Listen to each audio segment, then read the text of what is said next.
تہے عارض و فروزاں ہیں ہزاروں شمعیں، تہے عارض و فروزاں ہیں ہزاروں شمعیں، لطف عارض ہے یا شوخی انکار کا رنگ۔ یہ خوبصورت شعر علی سردار جعفری کے زور قلم کا نتیجہ ہے۔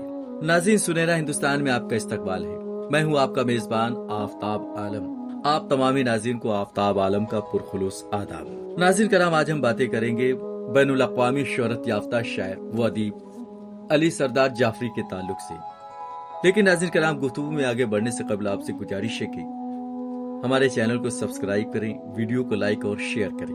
دوستو، تقسیم ہند سے قبل انقلاب کے شور میں جن شعراء و ادبا کے قلم کی صدائیں گونجتی رہی، ان میں سے ایک عظیم المرتبہ شاعر کا نام علی سردار جعفری ہے۔ علی سردار جعفری انقلابی فکر و انسان دوستی کے علم بردار شاعر کا نام ہے۔ وہ ترقی پسند تحریک کے پلیٹ فارم سے تمام عمر اپنے افکار و نظریات کی ترجمانی کرتے رہے۔ انہوں نے اپنے تخلیقی شعور کی بنیاد پر دنیا گیر سطح پر شہرت و مقبولیت حاصل کی۔ ناظرین کرام، علی سردار جعفری بنیادی طور پر نظم کے شاعر تھے، لیکن انہوں نے صنف غزل میں بھی اپنے فن و شعور کی خوبصورت جلوہ گری پیش کی ہے۔ ان کی بیشتر غزلیں جذبات رو سے عبارت نظر آتی ہیں۔ انہوں نے اپنے اثر کے دیگر شعراء کی طرح قوم و فرد کی آزادی کا خواب اپنی چشم بینا میں آراستہ کیا تھا، جس کا اظہار وہ اس طرح کرتے ہیں: تو وہ بہار جو اپنے چمن میں آوارا، تو وہ بہار جو اپنے چمن میں آوارا، میں وہ چمن جو بہاراں کے انتظار میں ہے۔ دوستو، علی سردار جعفری کی ولادت 29 نومبر 1913 کو اتر پردیش کے ضلع گونڈا کے بلرام پور میں ہوئی۔ ان کے والد کا نام سید جعفر طیار تھا۔ کلمہ و تکبیر کے بعد ان کے کانوں میں میر انیس کے مرثیے سنائے گئے۔ انہیں بچپن سے ہی شعر و سخن سے گہرا شغف تھا، چنانچہ انہوں نے 15 سال کی عمر میں ہی مرثیے لکھنے شروع کر دیے تھے۔ ابتدائی تعلیم بلرام پور میں حاصل کی اور 1933 میں انہوں نے میٹرک کا امتحان پاس کیا۔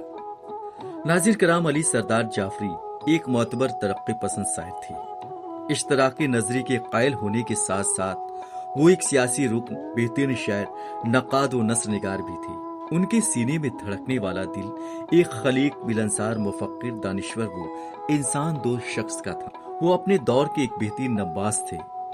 انہوں نے جو دیکھا، سمجھا، پایا، اسے اپنی شاعری میں بہترین جگہ دی۔ میں ایک گریزاں لمحہ ہوں ایام کے افسو خانے میں، میں ایک گریزاں لمحہ ہوں ایام کے افسو خانے میں، میں ایک تڑپتا قطرہ ہوں مصروف سفر جو رہتا ہے ماضی کی صراحی کے دل سے مستقبل کے پیمانے میں۔ میں سوتا ہوں اور جاگتا ہوں اور جاگ کے پھر سو جاتا ہوں، صدیوں کا پرانا کھیل ہوں میں مر کے امر ہو جاتا ہوں۔ علی سردار جعفری کثیر الجہاد شخصیت کے مالک تھے۔ شاعری کے علاوہ انہوں نے نثری تخلیقات سے بھی اردو ادب کو خوب مالا مال کیا ہے۔ ان کی کتاب ترقی پسند ادب ان کی ناقدانہ بصیرت اور نثری علمیت کی ایک روشن مثال ہے۔ دوستو، علی سردار جعفری علامہ اقبال اور جوش ملی آبادی کی طرح بلند آہنگ و خطیبانہ لب و لہجہ کے مالک تھے۔ انہوں نے شعر گوئی کی ضمن میں اختراعات اور جدت کو بحسن خوبی خاطر میں لایا ہے۔ ان کی شاعری میں عوامی محاورے بھی مستعمل ہوئے ہیں۔ انہوں نے اردو فارسی کی کلاسیکی شاعری کا گہرائی سے مطالعہ کیا تھا۔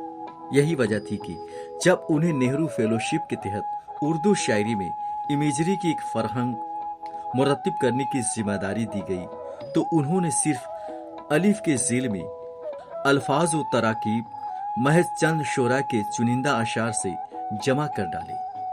سردار جعفری نے ڈرامہ نگاری و افسانہ نگاری کے میدان میں بھی اپنے فن و شعور کا پرچم خوب بلند کیا ہے۔ وہ ایک اعلیٰ درجے کے صحافی بھی تھے۔ انہوں نے ممبئی سے شائع ہونے والے سپاہی نیا ادب کی ادارت کا فریضہ انجام دیا۔ پرواز، پتھر کی دیوار، ایک خواب اور پیرہان شرر، لہو پکارتا ہے ان کے شعری مجموعے ہیں۔ نثر نگار کی حیثیت سے ان کی تخلیقات میں منزل، ڈرامہ، پیکار، ترقی پسند ادب، لکھنؤ کی 5 راتیں، اقبال شناسی، پیغمبران سخن وغیرہ قابل ذکر ہیں۔ ناظرین کرام، علی سردار جعفری نے تمام عمر اردو زبان و ادب کی گراں قدر خدمات انجام دیں۔ جن کے اعتراف میں انہیں کئی اعزاز و اکرام سے نوازا گیا۔ انہیں حاصل ہونے والے اعزازات میں Padma Shri, Jawahar Lal Nehru fellowship, Soviet Land Nehru award, Mir Taqi Mir award, Makhdoom award, Iqbal medal, Iqbal Samman, Uttar Pradesh Urdu academy award اور بین الاقوامی اردو انعام وغیرہ قابل ذکر ہیں۔ ناظرین، اردو ادب کی اس مایہ ناز ادیب و شاعر نے 1 اگست 2000 کو اس دار فانی کو خیر بات کہا تھا۔ ناظرین، ہمارا یہ ویڈیو آپ کو کیسا لگا کمنٹ کریں، اگر پسند آیا تو شیئر اور لائک کریں، اور ساتھ ہی ساتھ آپ سے گزارش ہے کہ ہمارے چینل کو ضرور سبسکرائب کریں۔ آئندہ ویڈیو میں نئی جانکاریوں و نئی معلومات کے ساتھ آپ سے پھر ملاقات ہوگی۔ تب تک کے لیے آداب۔